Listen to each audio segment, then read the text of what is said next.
started. So thank you for signing up to the Quartet Express Grant Program information session. This is our first time we've run one online, and the aim is just to try and give people more of an understanding of the grant program itself, how to apply, and our priorities. So a few groundkeeping rules. Sorry, housekeeping rules. So yes, please keep your microphones off unless you're speaking, just to try and avoid background noise. You can ask questions verbally through the raise a hand function, which hopefully you can see on the screen there. And once we get to the Q&A section, if you want to do that, we will ask you to unmute. And alternatively, you can ask questions via the chat function. So this is a general session, so please kind of ask general questions. Anything more specific about your activity, you can contact us separately. Just so you know, this meeting is being recorded, so we can share it after the event. So please keep that in mind. If you're asking questions, it might be that your voice or your name is visible. Um, Lovely. So, an overview of what we'll chat about. As I say, we'll talk a little bit more about Quartet Community Foundation for those of you who aren't familiar with us. We'll also talk more specifically about the Express Grant Program, going over how to apply and what we're looking for in an application, letting you know some common reasons for an application may be unsuccessful, and also going over the decision process. This should take around 20 minutes to half an hour, so we should have plenty of time at the end for the Q&A session. So firstly, we'll do a quick round of Meet the Team in case you don't know us. So, David, do you want to go first? Yeah, certainly. So, hi all. Thank you very much for joining us this afternoon. Yeah, my name's David Triggle Wells. I'm program manager at Quartet. So I oversee our grant making procedures and lead on a few of our grant programs. Um, I'll leave it at that for now, and I will hand over to Laura to introduce herself. Hi everyone, I'm Laura Murgatroyd. I'm a philanthropy officer and one of the grant programs I work on is Express. Oh, over to Andy. Hello, everyone. I'm Andy O'Sullivan. I'm also a philanthropy officer, and like Laura, I also work a lot on the Express Grant Programme. And I'll pass over to Julie. I'm Julie Newman, also a philanthropy officer. I lead on our work in North Somerset as well as our bursary programmes and also work on Express. Thanks, Liz. No worries. And yes, I'm Liz, a grants officer for Quartet. So I'll pass over to David to talk more about Quartet Community Foundation. Yeah, thanks, Liz. So yeah, there are over 40 community foundations across the country. Each community foundation is independent from one another, so i.e. has its own board of directors, trustees, and works in its own particular way. And each community foundation covers a specific geographical area. So Quartet is the community foundation for this region, covering the old Avon County. So that's now covering four council areas. So Bath and North East Somerset, Bristol, North Somerset, and South Gloucestershire. Our main office is in Bristol, and we also have a small office in Bath. So we're a grant making organisation, which you probably knew already, and our grants vary in size from a few £100s up to thousands of pounds. Those seeking a grant don't have to be a registered charity, but must have charitable aims, and there must be no sort of private gain. But we'll cover this a bit more in a minute.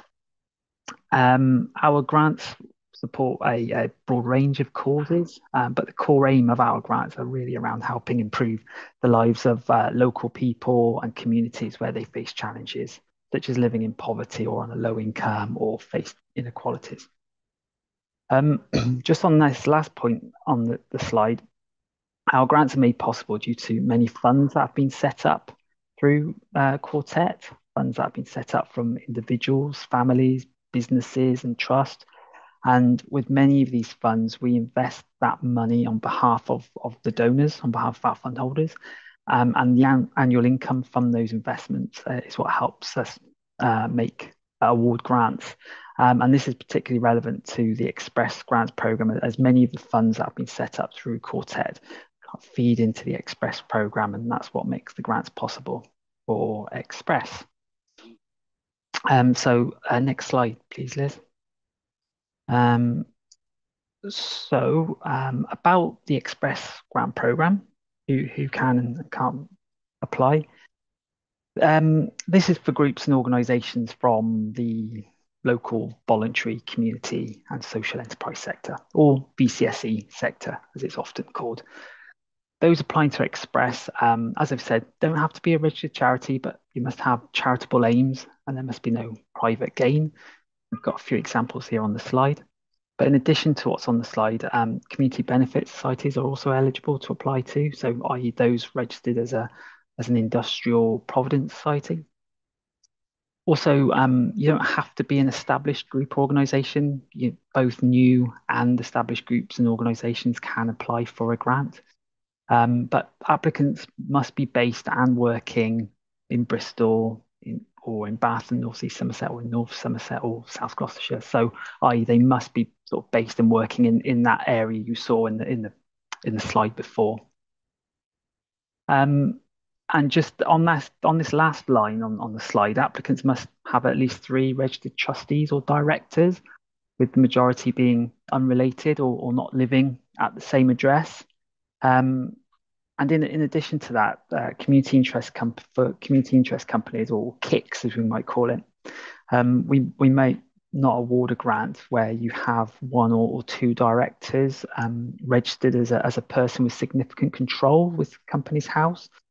Though we may offer some flexibility around that if it's your first application or if you're relatively new. But if you've got any questions about that, just do give us a call. We have further information on our website about eligibility. We also have further information about eligibility on the guidelines for the Express programme. So please do sort of familiarise with that. Thanks, Liz. So a bit more information about the Express Grants programme.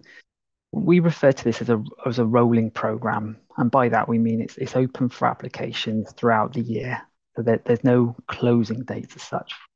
I think I've been at Quartet for nearly 10 years, and I think I can only think of one occasion when we closed it temporarily, just for a few weeks due to a change in our systems. But generally, it's open throughout the year.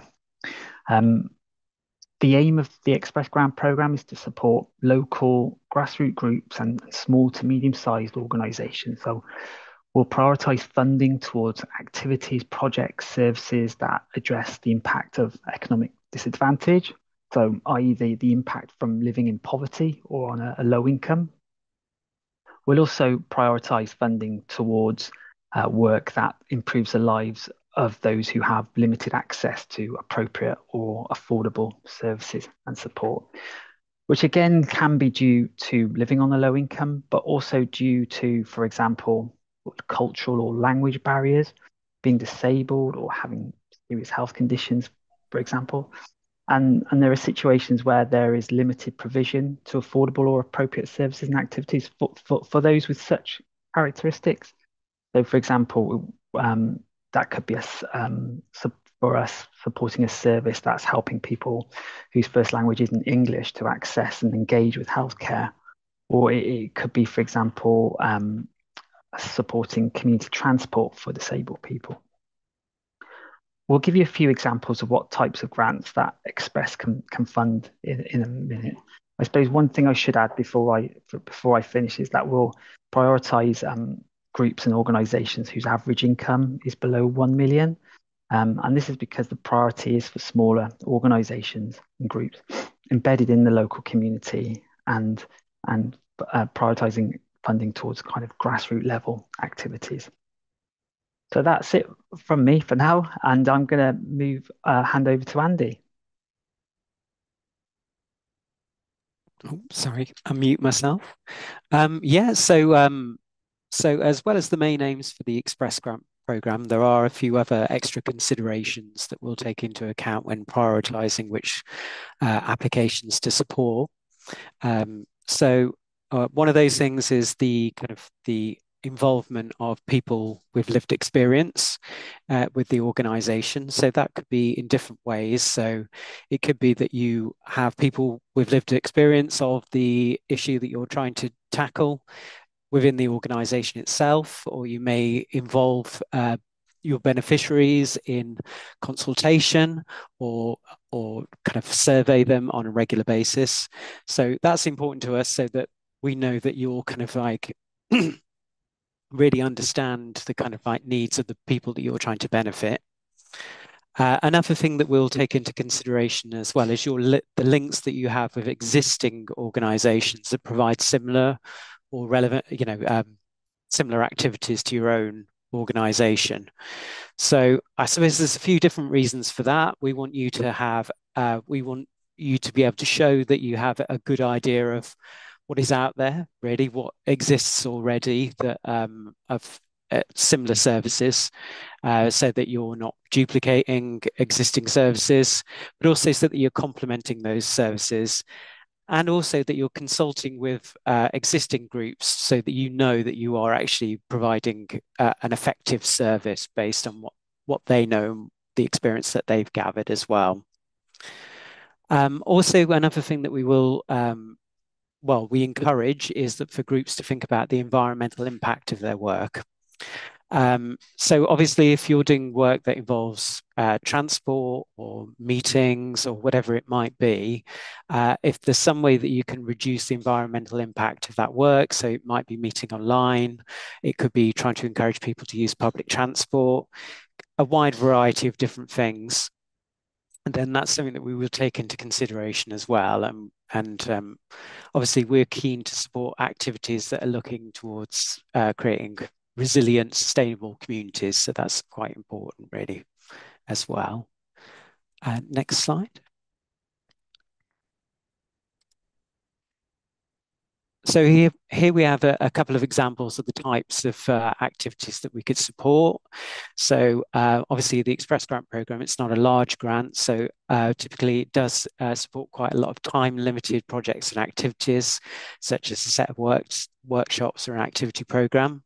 It can also support equipment or resources for your work, to pilot a new activity or a new service. Could also be for a contribution to the core costs of an existing service or your core activities as well as a group. Just a couple of things to note here as well about things that might not be as high a priority. So often with one-off events, we will make a smaller grant if it feels like there isn't much of a medium to long-term impact. So if the impact will be quite small, then we do tend to portion the size of the grant to match kind of the impact of the grant in that case. Obviously, if you can make a case for the longer term impact of a one-off event, then potentially you could get a larger grant. The other thing noted here as well is around schools. So we can't fund anything that should rightly be funded through statutory sources. And we do judge applications for support for activities in schools on a case-by-case basis, because it is a bit of a grey area sometimes, really, around what is statutory and what is not, really. So next slide. So this is just a slide that shows some of the things that we can't fund. I'm not going to go through the full list here.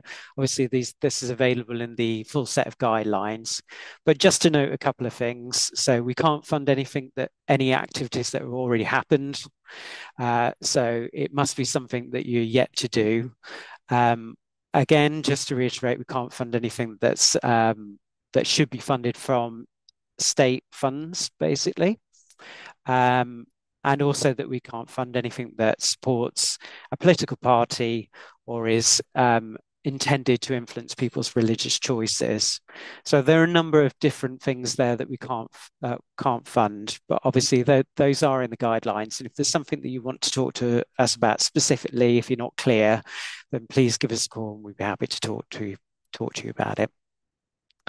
And I'll pass over to Laura. So how to apply? So you need to go onto our website and you apply via an online form on our website. Once you've registered your email address, you're sent an application link, and this allows you to access the whole form. You can share that link, so if more than one of you is working on the application, you can both do that through the same link.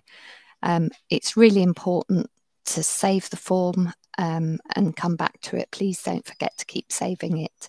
But that means that you can work on it at different times. You don't have to do it all at once. When you've finished the form, you need to upload some supporting documents or otherwise email them to us or send them in the post. But you need to upload accounts that show your income and expenditure, a relevant and adequate safeguarding policy, something that's relevant to your group or organisation, the details of at least 3 directors or board members or trustees, and your constitution or governance document. So these are all things we require, but if you don't have these or you have any questions about the documents, you can always get in touch with us. Thanks, Liz. So what we're looking for in an application, the application form's got several open questions and some drop-down questions. It asks for some basic information about your organisation at the beginning. But what we want to know is what you're going to do. Tell us clearly what you're going to do. We don't need anything complicated. We want to know the basics about who's going to do it, when, where, how often.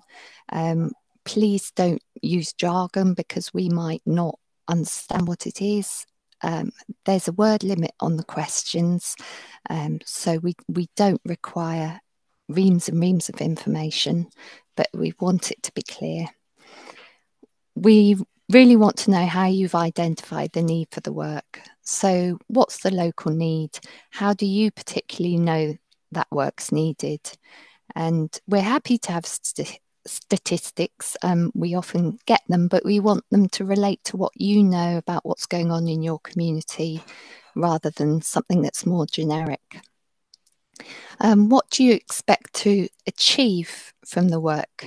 So it's helpful for us to see some clear outcomes that you expect. And then, as Andy said before, are you working with anyone else? For example, are there organisations who might be referring people to you?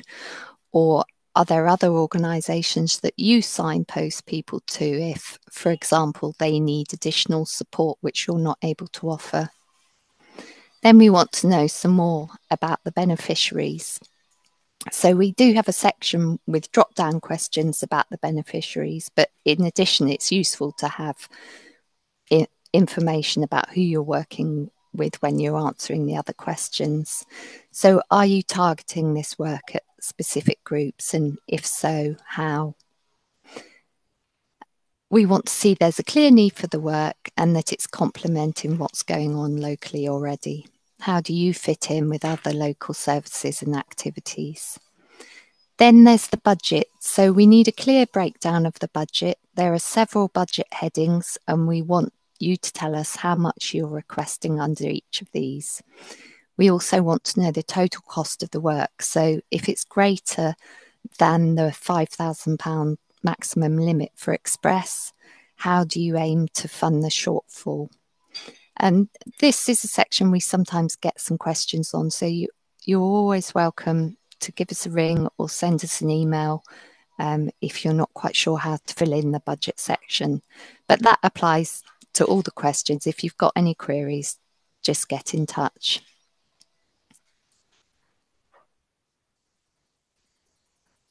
Cool. Thank you, Laura. I think it's on to me now. So yes, we've got a slide here for common reasons for unsuccessful applications. So you can see the Express success rate on our website. Currently, this is 57% of people who apply to us are successful with a grant, and this is updated quarterly. So reasons why applications can be unsuccessful So kind of linking to what we're looking for in an application, usually if it's missing, that's a reason that it's unsuccessful. So being unclear around the local need. So we ask around the local need for your work. If there's a lack of information around consultation with the community or what you're seeing in the community, then that could be a reason for an unsuccessful application. Not a priority for the fund. So thinking back to David's point around economic disadvantage or support to adequate services, if this isn't evident, potentially we would not award a grant on that basis.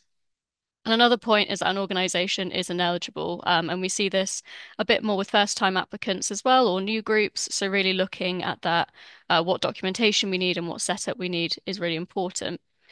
The next thing is that with Express, you can't receive an Express grant for more than 3 years in a row without taking a year break. So potentially you might have had too many Express grants in a row. If you're unsure about this, you can always contact us and we can check your grant record on our system. If you are unsuccessful, you will be provided with individual feedback. So we try and give as much feedback as possible and signposting to support elsewhere as well if we think it would be useful for you. And you can reapply for Express if you're unsuccessful, and there's no time limit on how quickly you can reapply. But if it's for the same activity, we expect that any feedback we gave you has been implemented, and also that you can get in touch with us before resubmitting to talk through what that would look like. So I'm going to pass over to Julie, that's going to talk a little bit more about our application process. Yes, most of this actually is already been said, but just to summarise. So the first thing to do is look at our website and see what grants programs are open and which one best fits your project. Most of them have closing dates. However, Express, as David said, is our rolling programme, and we aim to give groups a decision within 8 weeks of receiving an application. To apply, you'll need to enter your email address, and a link to the application form will then be sent to you. And as Laura said, you can work on the application over a period of time using the link, but please do make sure you save it each time.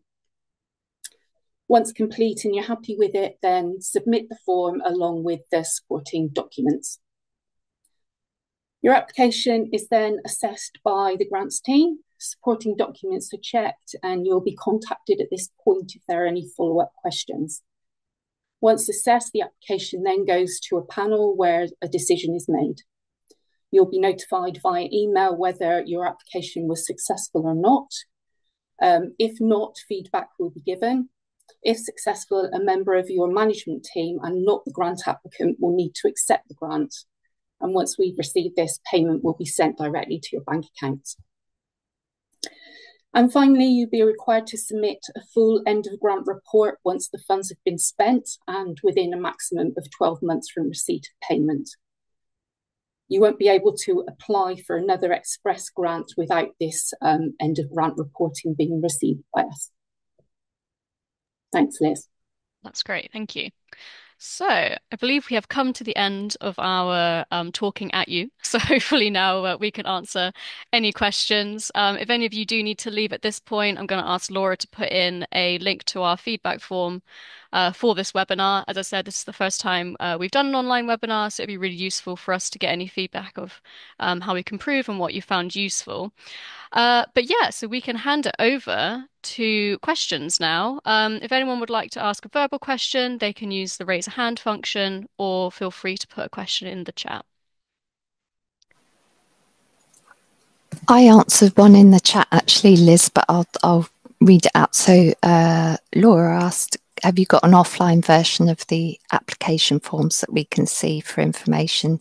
So yes, we can email you a PDF version of the Express application form so you can read them all in advance. But as we said, if you register your email, you get sent a link, and then you can see all the questions then, and you don't have to fill it in at that time, so you can read them all and then go back to it. It's worth saying once you've registered your application, registered with your email address as well and entered into the online form, you can print off a PDF at that point. So if you do just want a print out of the application form with all the questions at that point, you can do it.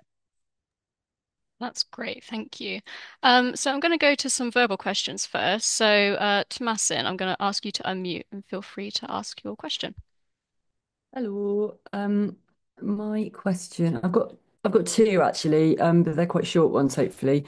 The first one is, you said the majority of your governing directors need to be unrelated, but what if you've got three? So two are unrelated, but two are also related. Is that more or less? It's like equal. I mean, there's three of us.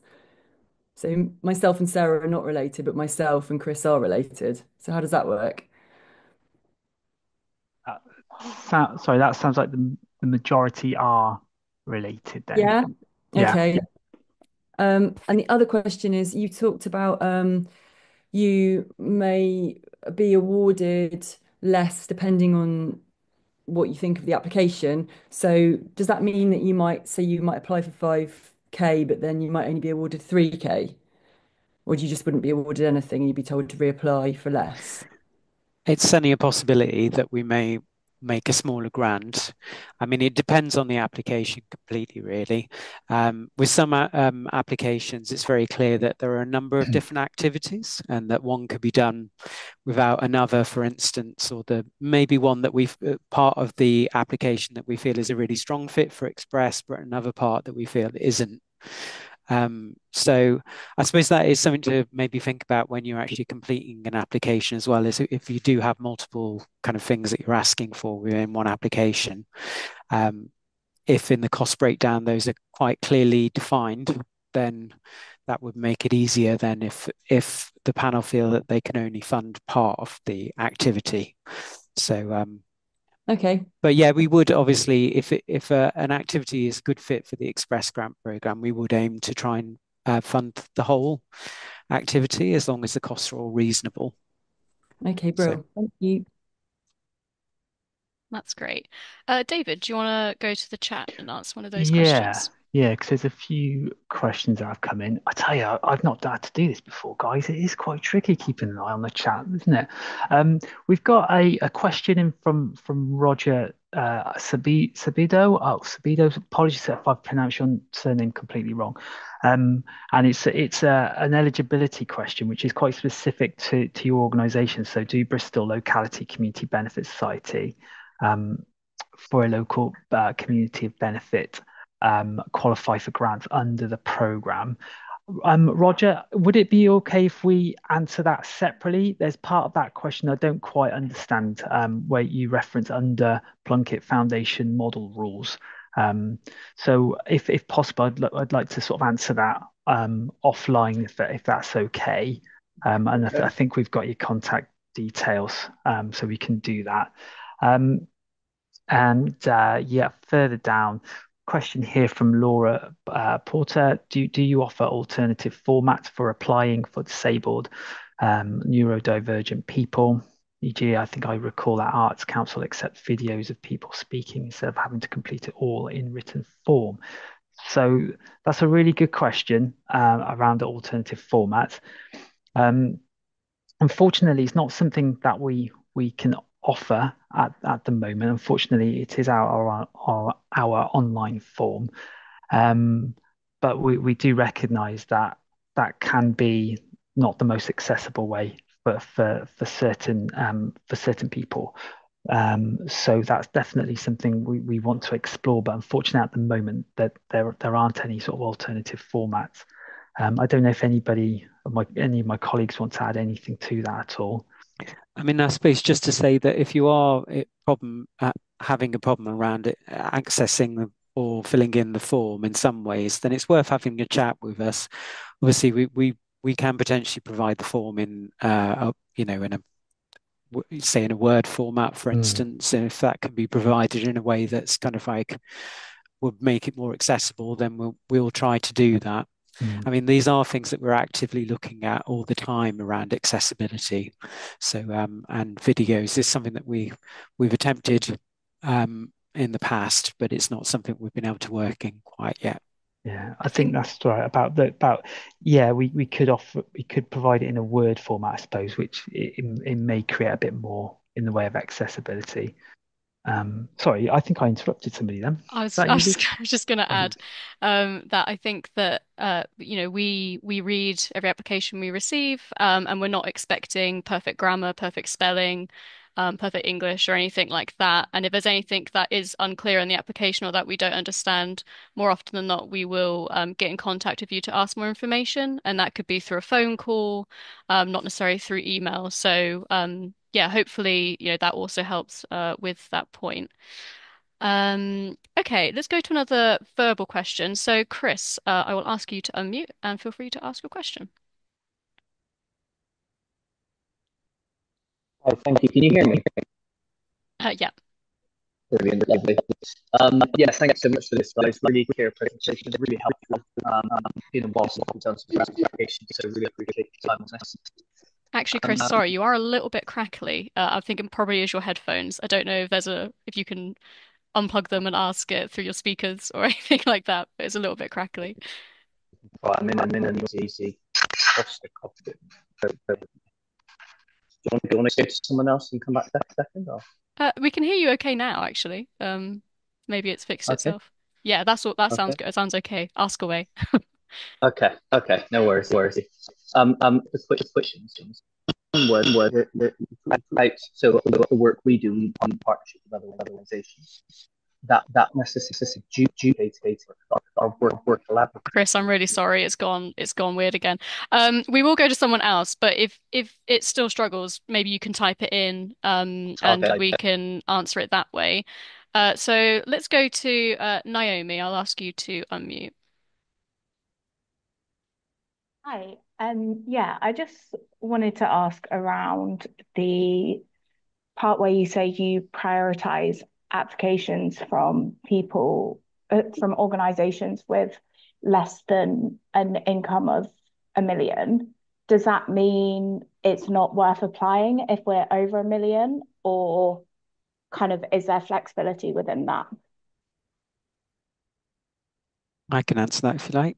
There is some flex in it, yeah. So that's why we've put it down as a priority, because it isn't a kind of like in or out. It is. We were obviously we do have limited budgets to spend for the Express Grant program, so often if a group does have an income above that, then they will be a lower priority than other organisations. But it will depend slightly on the need for the organisation's work. So if a group really is kind of like the only organisation that is doing a particular activity that's an important charitable activity in an area, then we may flex based on that really, because it would be the priority for their work, around the need for their work would outweigh the priority that we have around their income. So that does happen occasionally. That's Hope great. that. Helpful, thank you. David, do you have any other questions from the chat?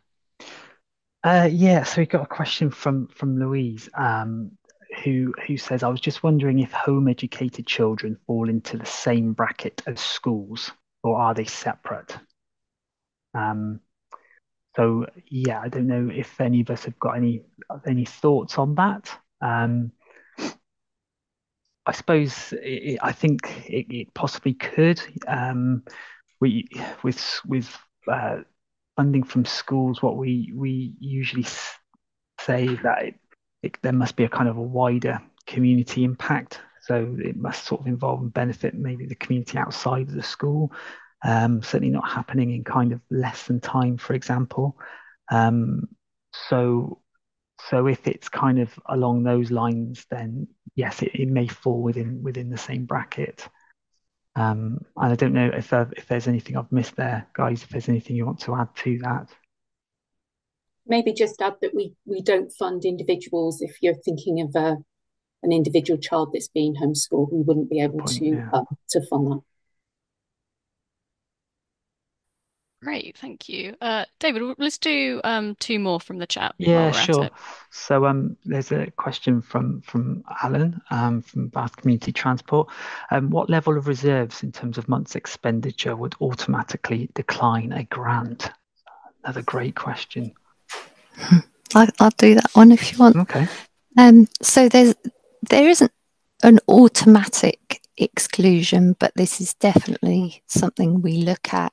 And we generally say that if organisations have more than a year's worth of reserves, then we'd want a further explanation of why. For example, if it was being saved for a particular project like a new building or something like that. I can see, Alan, that you're from a community transport organisation, and sometimes community transport organisations have a need to have higher reserves because of the cost of potentially replacing minibuses. So I think if there's an explanation, then it may be all right for that level of reserves to be higher. But yeah, we might ask further questions about that if your reserves are quite high. I suppose it's how you, for that example then, Laura, I suppose it's probably how you carve up your reserves. So having some of it as your designated funds, and you've got a clear kind of explanation that some of this is designated towards, replacement costs, for example. Is I it think it's worth having that. us? Sorry. I think it's about having that kind of that clarity in the information you provide, the financial information you provide is about what's the purposes of the reserves that you're keeping.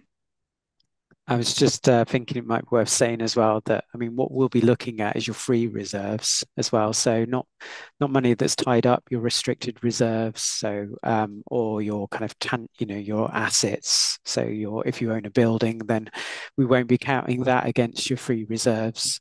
So it is literally what you have free that you could use for that activity yourselves that we will be looking at.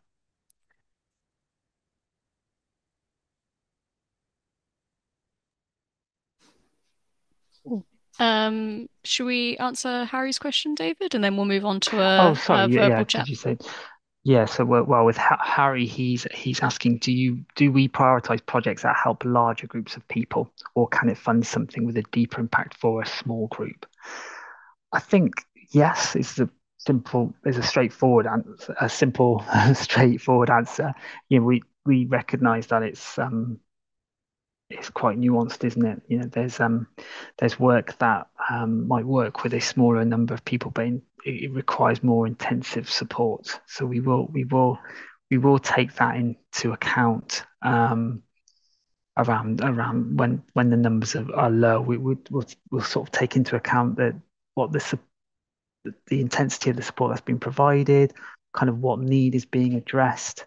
There's various factors that we will take into account. So it's not a straight no, it's working with a smaller number of people, but we will consider things like kind of the value for money side of it as well. Okay. So let's go to Natalie, ADHD Bristol Collective. Hopefully you'll be able to unmute now and ask a question. Hiya. I just wanted a little bit more information on the clear budget breakdown. I just need to know, like, does it have to be exact figures? Because it's never, you can never, like, we probably want things for like resource, we'd probably want the money for resources and things like that. And it's like, is it a question of going out and doing the research for like, yeah, does the money have to be, I just don't want to put down a budget and be like, right, we're going to need this amount of money for this. And then when we come to, like, if we get the money, actually, we've got the pricing a little bit out either way, a little bit over under. So, yeah, just wanted a bit more information on that. Should I answer this one? Yeah, I mean, it can, I mean, it is an estimate. We understand it's always going to be an estimate. I mean, there may be some very clear specific costs, but some of the stuff will be estimates, and we understand that. And the main thing that we want to see is whether the costs look realistic, really, kind of like, and that's the most important thing for us. So, for instance, you may be buying some equipment and you may look online and see what the average costs are for that piece of equipment. Then that would be a realistic kind of like, that would be a way of being able to show us that you have a realistic idea of what that thing will cost. Obviously, if we see in that budget that you've gone for the way upper end of the most expensive item you could buy, then obviously that might mean that we would ask some questions around why that might be. So it's really around us kind of like demonstrating whether it's kind of like realistic costs really a main thing, and whether they're proportionate really for the work. So Great. Okay, let's have a look. Chris, I've seen that you've put your questions in the chat. Do we want to try and speak once more, or should we ask it verbally? I'll ask you to unmute and I, we'll see if it's any I better. up to you. How does that sound? Is that better or not? That does sound better. Yeah. So feel free to continue and I'll let you know if it Yeah. cuts out. No worries. Thank you. Sorry, I'm in Costa, so it's a bit noisy in here. Um, so yeah, my few questions. One was that we work collaboratively with organisations in the communities that we work in. And many of those organisations are actually looking to achieve the same benefits. Now, there may be slightly different ways that they do that, or it could be that they're doing a similar work, but they're more or less effective based on their size and resource. And so the need is much greater than what they're able to do on their own. And so I'm just wondering how that might impact on an application was my first question. My second one was about how do we clearly articulate costs for ongoing projects, where it's towards the cost of an ongoing project, and where the project go beyond the life of the grant. And the last one was just what kind of measures of success do you look for in the final report? That's great. Thank you. Does anyone want to take Chris's first point around collaborative working? Well, yeah, firstly, collaborative working is great. That's something that we look for. I think we mentioned earlier in terms of priorities around, that's something that we look for, work that's complementing, making links to existing work, existing groups and organizations, working with the same people or communities. So that's great. And again, sort of use that earlier, we do look at each application in its own merit, and sometimes doing something with one group of people or community um, might not work for another group of people or community. So, again, we will weigh that up. It doesn't. So just answering that question around looking to achieve similar benefits, but maybe doing it slightly differently. Yeah, that's fine. That's fine. Yeah, we recognise it's not a one size fits all, and it has to be relevant, and also it has to reflect what um, the community kind of wants and what works for them as well. So yeah, we recognise it will work slightly different for different people, different communities. So yeah, that's fine. I think So it's that's the about first question, isn't it? I think it's really about making a clear case, isn't it, really, of why there is enough demand for all those groups to be working in that area, or for them to be working collaboratively in the way that they are. So as long as you can make that clear in the application, then it shouldn't be a negative thing. That's great. Sorry, David. So hopefully that answers question one. Should we go on to question two? So that's about ongoing project costs beyond the life of the grant. Yeah, I can do that. So in the budget, we only need the budget for the period that a grant would cover. So we don't need to know about costs beyond that period. But it's interesting to know what is going to happen after the life of the grant, and if you've got plans for further funding, but it's not essential for the budget. Is that what you meant? Yeah, that's fine. Thank you. That's great. With the third question about what measure of success we're looking for in the final report, an interesting one, that isn't it? Because I don't think I'd like to think we're not too, we ask for too much in our underground reports. People might disagree here who filled out an underground report. We ask a few kind of open-ended questions about kind of what you've achieved, what you've delivered. And one thing I'm always really keen on seeing is kind of what you've learnt, what things kind of worked out slightly differently. What were some of the challenges and how did you address that? What did you learn from it?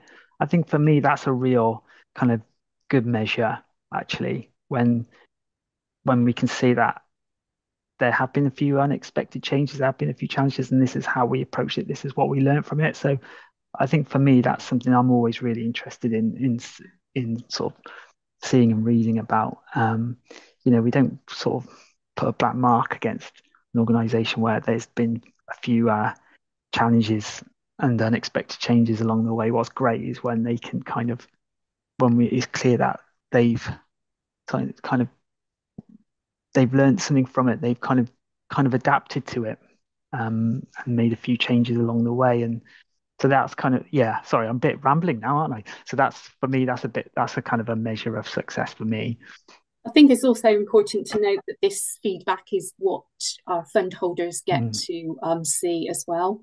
So, an individual case study, for example, could bring the project to life for the funder. So that's also quite important. But as David said, it's not an onerous form by any means, but it is one that we do look at for future applications also. That's brilliant. Lovely. Thank you so much, guys. Oh, thank you. That's great. Thank you. And yeah, glad that your microphone worked, Chris. I see we've got a question.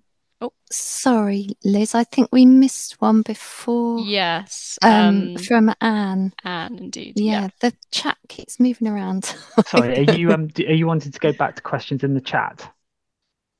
Yes, I think we were going to answer Anne Hewitt's question around at what stage can people call and have a chat to us because there's a question before that from Roger about are we allowed to apply for successive grants to support successive activities or costs of a developing project, and would these have to fall within some overall limit?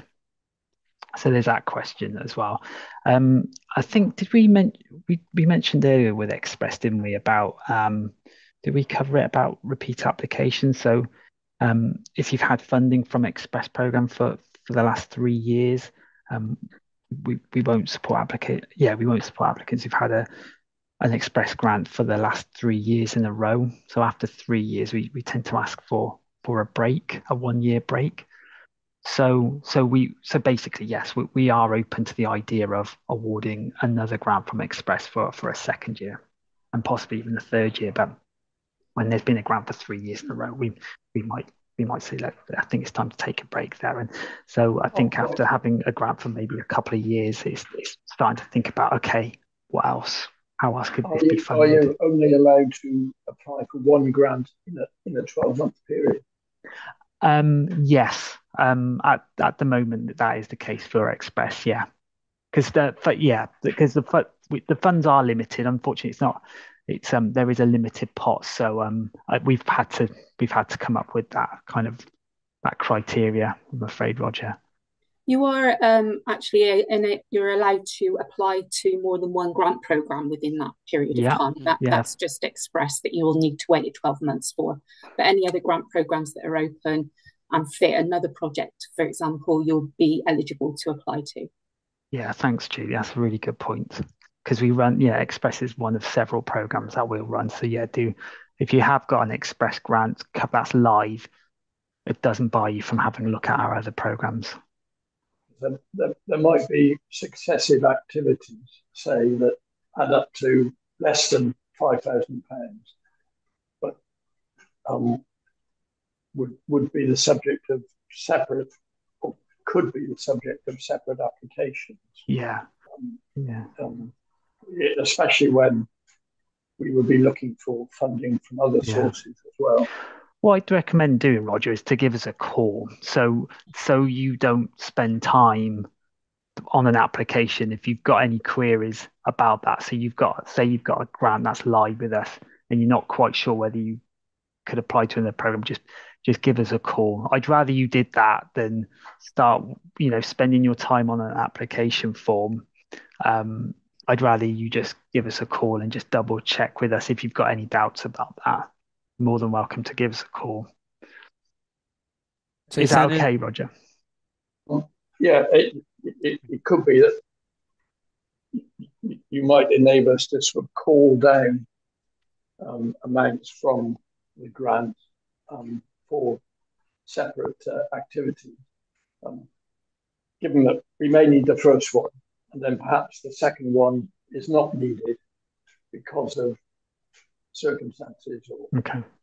activities raise the funding elsewhere, and so we wouldn't be um, making that call on you.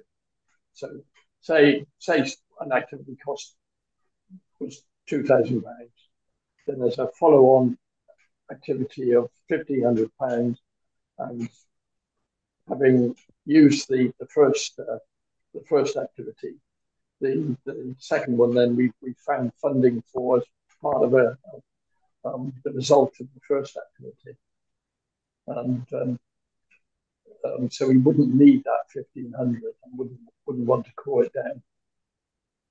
Is that a sensible approach? Is that something that we can write into the application? Yeah, I couldn't quite catch some of that. So Yeah. I think if I heard you correctly, Roger, are you saying if you have some projects within the same year that are different costs but all equal £5,000, is it okay to? Oh, sorry, you're on mute, Roger. Yeah, no. We we've got an overall long-term project for much more than £5,000, but at the moment, to see where we're going, we need a certain amount, sort of £2,000, in fairly short order, and then depending on the outcome of that, would depend on whether we need, say, another, I don't know, another 1,500 or £2,000 for a follow-on activity, um, which could come along. So you can't apply for 2,000 and then 2,000 again later in the year. You would need to wait a whole year. So if you think you might need 5,000, you need to do that in one go. And it is, and if it turned out, if you said yes, you've won your 4,000, and we duly spent the first 2,000, and as a result of that, we were successful with another application to somewhere completely different that covered the rest of the activities. What would we do? Would we say, well, we're not going to call down the other 2,000 that we put in the budget? Or do you say, here's the full grant, and and that's what you use? So we'd only expect you to apply for what you needed. I know you're not always able to know that, but if a significant part of a grant is unspent, then you can send it back. But we'd prefer that you apply for what you need for a year and then apply again the following year. Maybe I'm not sure if we've completely understood. I think it's sounding. Can we? Sorry, guys, because I'm just conscious of time. The other question, Roger, we need to pick up with you about your earlier question as well. Yes. So, but let's take this offline if that's all right, and because I'm just conscious we've only got 5 minutes left and we've got a few more questions. Is that okay, Roger? If we pick it up offline? That's fine. That's fine. Brilliant. Thank you. That'd be great. So I just wanted to go back because we had a question from Anne Hewitt, which was I guess we will all have particular situations, individual trial projects. At what stage can we just phone and have a chat and check with us about applying for the right thing? Anytime. Anytime. Yeah, give us a call. Just give us a call. Yeah, give us a call. If you've ever got any, we would rather you phone than start spending time writing an application form. If you've got any kind of niggling queries, contact us. You can phone or you can drop us an email. do that. I'd rather you did that than start spending lots of time on a form, because there are quite a few questions to fill. So yeah, just call us whenever, or drop us an email. Um, is it all right if I scroll down a bit further, Liz, and just pick up some further questions? It's not a question, but just a follow up from Laura about the offline. So an offline Word format of the reporting questions in advance would be really useful. So yeah, that's something we could consider. Um, there's a question here from David Wilson. Does Quartet have a preconceived target for applications for different areas, sectors, or age groups of people benefiting from a grant? Are there some geographical areas underrepresented in applications? Yes, that's a great question, David. Very good. In terms of the second part of that question, we're definitely aware of geographical areas underrepresented in terms of application, but also grants. I can think of areas within Bristol, for instance, um, such as the areas like parts of Brislington, which we don't seem to award many grants or get many applications, and sort of the Far East sort of Bristol, Far East Bristol, yeah, Far East Bristol sort of Hillfield sort of way, and some of the sort of north peripheral areas of Bristol as well. And then outside of Bristol, going into South Gloucestershire, there's definitely areas when we look at the data and statistics on kind of, for example, multiple deprivation, there definitely a disparity in some areas between where we're getting applications and what the need is. So yeah, we're definitely aware of that. And the first part, do we have a preconceived target for applications? I wouldn't say we've got targets as such, but we have been looking at where there's been kind of underrepresentation amongst certain communities. For example, I don't mean just geographical, I mean sort of communities of identity as well. And we have been making sort of some concerted efforts to kind of reach out where we can. For example, LGBTQ communities has this, as we haven't seen that many applications from that community. And we have sort of reached out through the work that Vosca are doing with developing an LGBTQ partnership for the area, but for Bristol. So we've been liaising with them.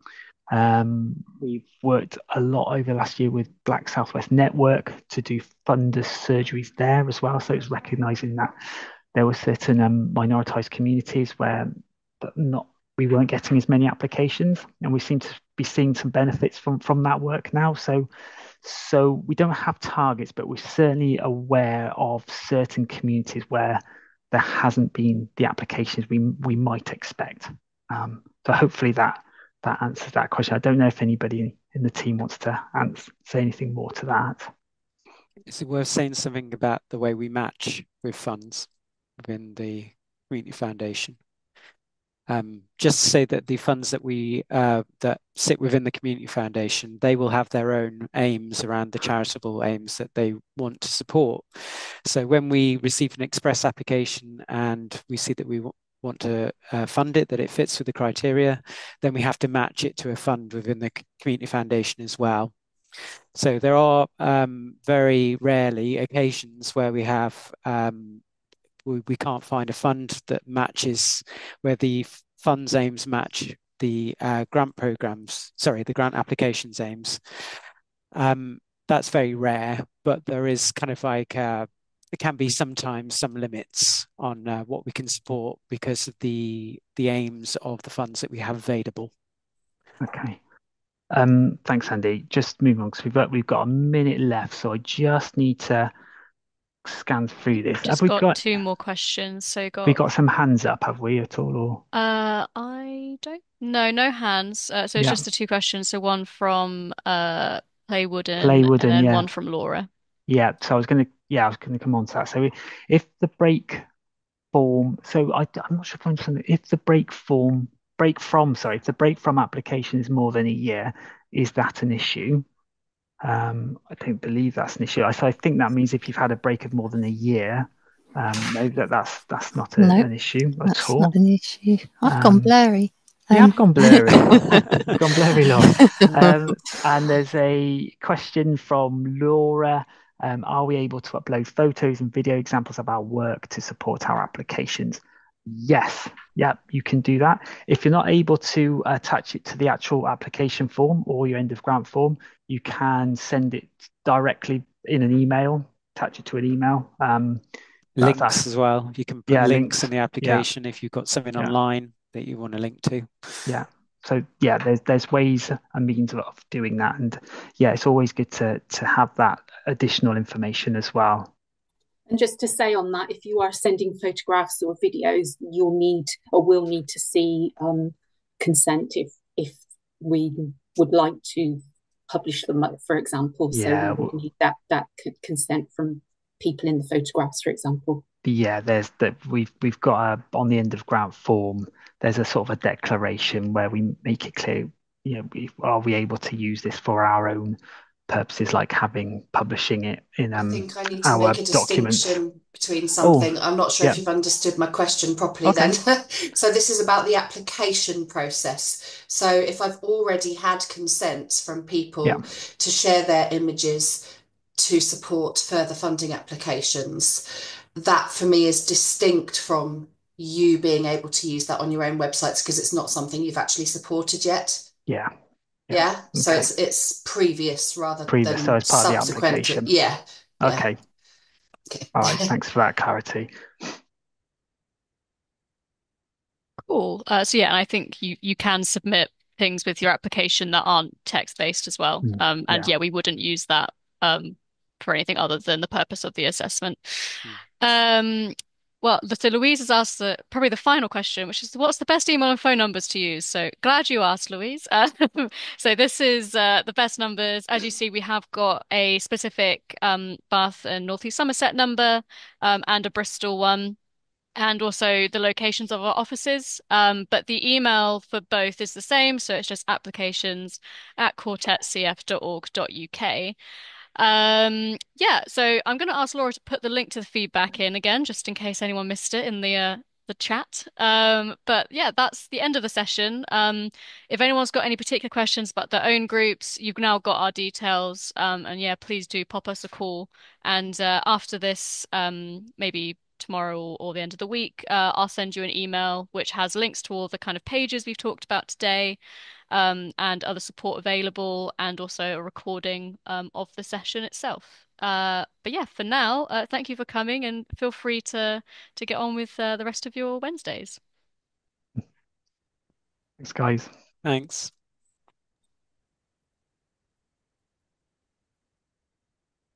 Thank you. Thank you very much.